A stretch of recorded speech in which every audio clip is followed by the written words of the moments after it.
अस्सलामु अलैकुम वरहमतुल्लाहि वबरकातुहू। उम्मीद है कि इंशाअल्लाह सब खैरियत से होंगे। तो नाजरीन, आज हम खुलासा कुरान का छठा पारा पढ़ेंगे। इसमें 14 रुकू हैं। इस पारे में दो हिस्से हैं। सूरतुन निसाह का बकिया हिस्सा 4 रुकू और सूरतुल माइदा का इब्तदाई हिस्सा 10 रुकू। पहला हिस्सा सूरतुन निसाह के बकिया हिस्से में 3 बातें हैं: यहूद की मजम्मत, नसारा की मजम्मत और मिरास। पहला, यहूद की मजम्मत। इन्होंने हज़रत ईसा अलैहिस्सलाम को कत्ल करने की कोशिश की, मगर अल्लाह ताला ने हज़रत ईसा अलैहिस्सलाम की हिफाजत फरमाई। दूसरा है नसारा की मजम्मत।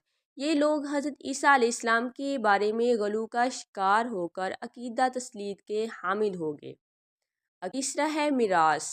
ऐनी और अलाती बहनों के हिस्से मज़कूर हुए कि एक बेटी को निसफ, एक से ज़्यादा को 2 सुलस और अगर बाई भी हों तो लड़के को लड़की से 2 गुना मिलेगा।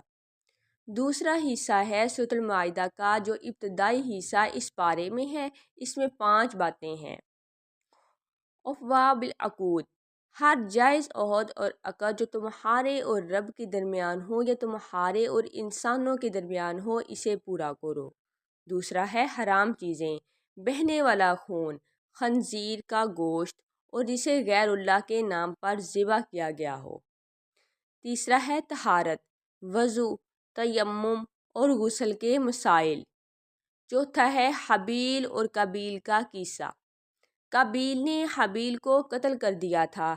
कत्ल और चोरी के अहकामात। पांचवा है यहूदो नसारा की मजम्मत। ये लोग खुद को अल्लाह ताला का बेटा कहते हैं, हालांकि इन पर अल्लाह ताला का अजाब भी आता है। नबी अलैहिस्सलाम को इनकी तरफ से जो सरकशियाँ हुई हैं, इन पर तसल्ली दी गई।